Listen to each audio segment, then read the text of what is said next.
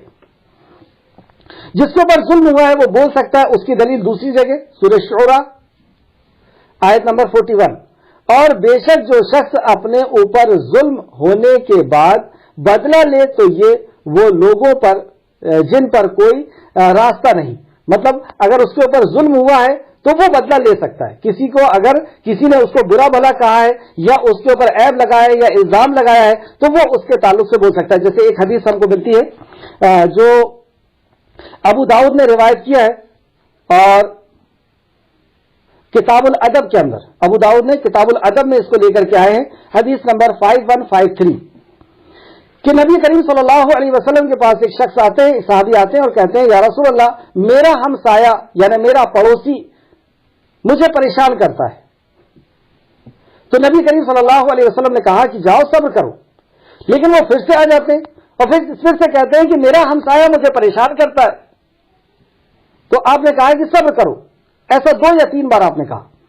پھر اس کے بعد نبی کریم صلی اللہ علیہ وسلم نے جب دیکھا کہ یہ بار بار آ رہے ہیں اور باقی پڑوسی جو ہے ان کو تکلیف دے رہا ہے، پریشان کر رہا ہے، تو نبی مکرم صلی اللہ علیہ وسلم نے کہا کہ اپنے گھر کا سامان باہر نکال کر کے بیٹھ جاؤ، اور لوگ آئیں گے تو انہیں بتانا کہ اب میں اس گھر میں نہیں رہ سکتا، اب میں یہاں سے جانا چاہتا ہوں اس وجہ سے کہ یہ آدمی مجھے اس طریقے سے پریشان کرتا ہے، میرا پڑوسی اس طریقے سے پریشان کرتا ہے۔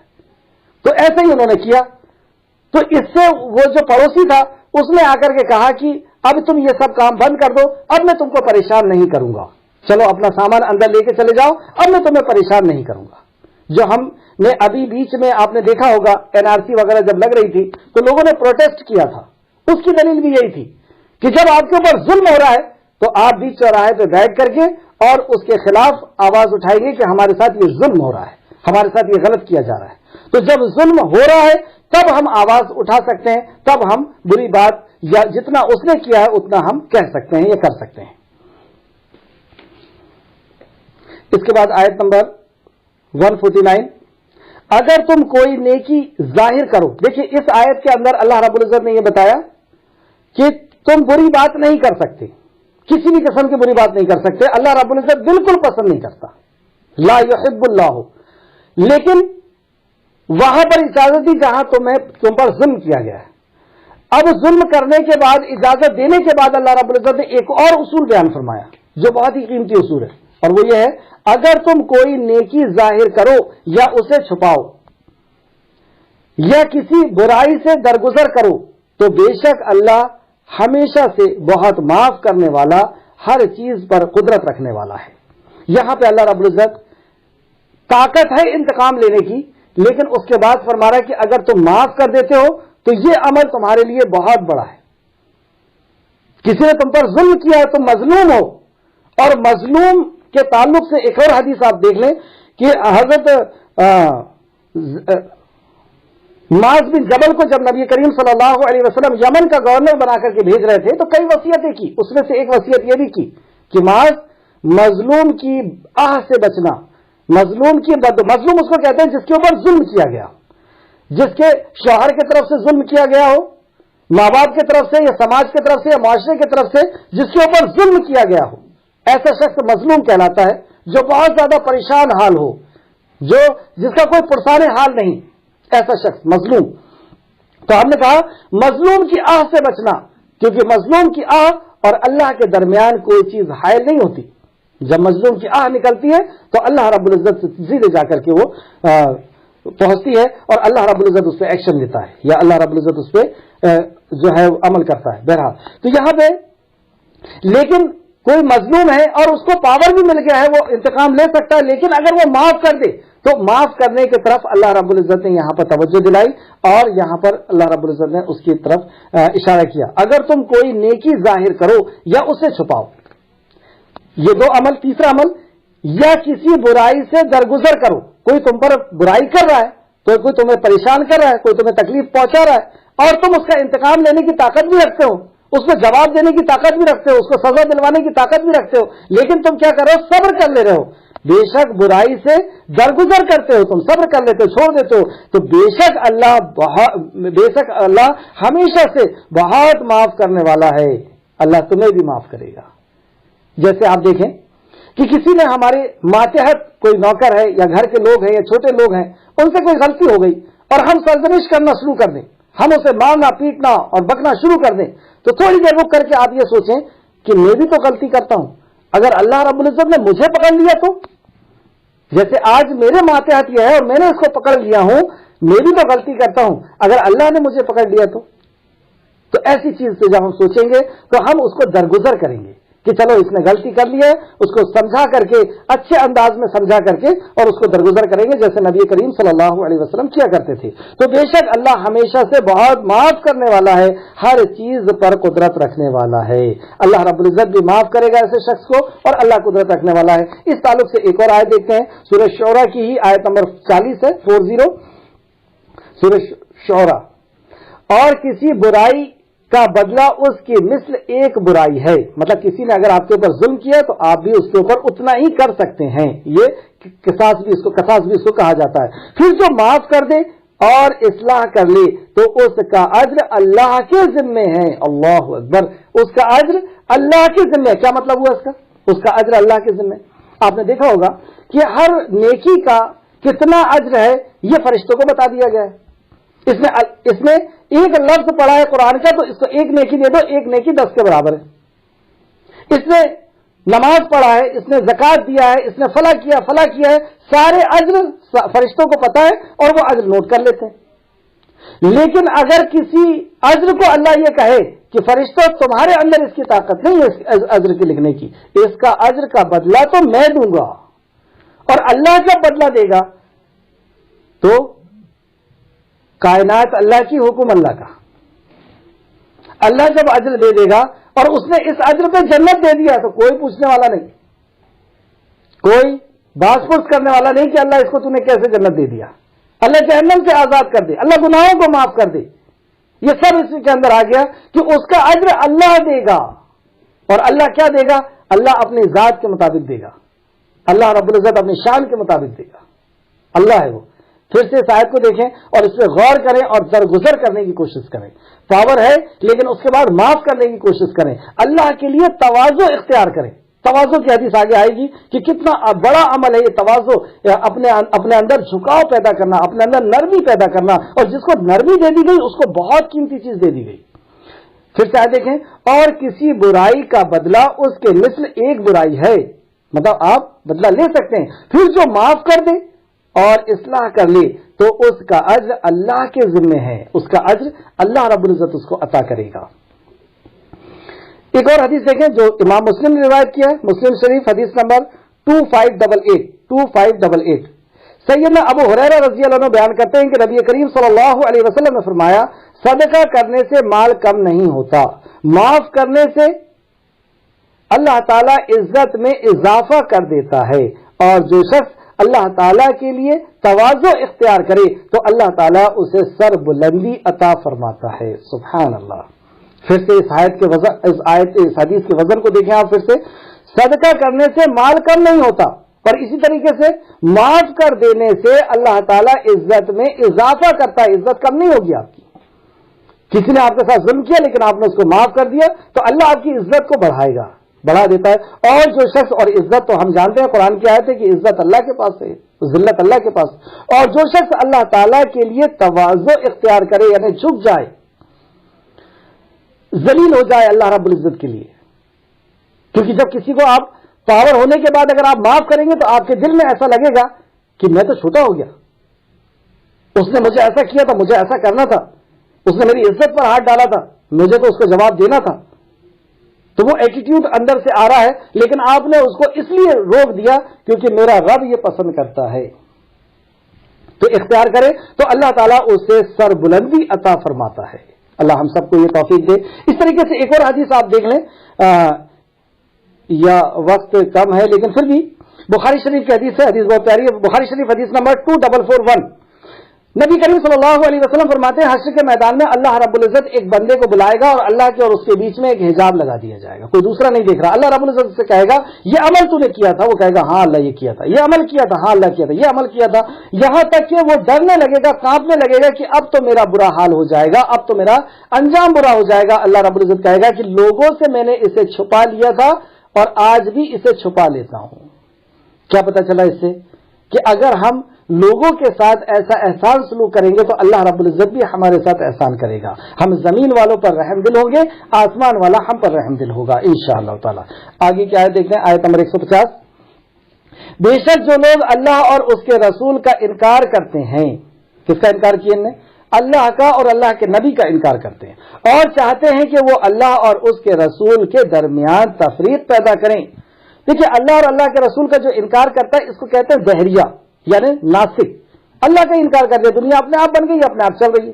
اس کا یہ سوچ ہوتی ہے، یہ ایسا اس کا دماغ سے اس طریقے سے یہ گیا گزرا ہوتا ہے کہ مخلوق خود خالق کی گواہ ہوتی ہے، لیکن مخلوق کو دیکھنے کے بعد یہ کہتا ہے کہ یہ اپنے آپ بن گئی. جیسے کوئی شخص یہ کہے کہ یہ گھر اپنے آپ بن گیا ہے، یہ گاڑی اپنے آپ بن گئی ہے، یہ ٹرین اپنے آپ بن گئی ہے، تو آپ کیا کہیں گے؟ پاگل ہی کہیں گے. تو یہ سورج، چاند، زمین، آسمان، انسان، جانور، ان کو کیا کہتا ہے؟ یہ اپنا بن گیا. یہ ایسا دماغ سے کند ذہن کا آدمی، اس کو دہریہ کہتے ہیں. تو اس شخص کے تعلق سے اللہ یہاں پہ فرما رہا ہے، بے شک جو لوگ اللہ اور اس کے رسول کا انکار کرتے ہیں اور چاہتے ہیں کہ وہ اللہ اور اس کے رسول کے درمیان فرق پیدا کرے، وہ کہتے ہیں کہ ہم بعض پر ایمان لاتے ہیں اور بعض کا انکار کرتے ہیں. مطلب کچھ نبیوں کو مان لے رہے ہیں اور کچھ نبیوں کا انکار کر رہے ہیں، کیونکہ اشارہ ابھی بات تو یہودیوں پہ ہی چل رہی ہے.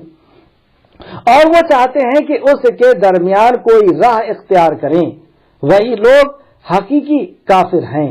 یہ لوگ کافر ہیں. اللہ رب العزت نے ان کو کہا یہ کافر ہیں، یہ انکار کرنے والے ہیں، یہ ناستک لوگ ہیں، یہ دہریہ لوگ ہیں. ہم نے کافروں کے لیے رسوا کر دینے والا عذاب تیار کر رکھا ہے. یہ کافر ہیں اور ان کے لیے عذاب تیار کر رکھا ہے. اور جو لوگ اللہ اور اس کے رسول پر ایمان لائیں اور انہوں نے ان میں سے کسی ایک کے درمیان بھی تفریق نہیں کی، یعنی فرق نہیں کیا کسی نبی کے درمیان، کسی آسمانی کتاب کے درمیان، اللہ کے کسی حکم کے درمیان. دیکھیے، ایک تو یہ ہوتا ہے کہ انبیاء میں تفریق کرنا،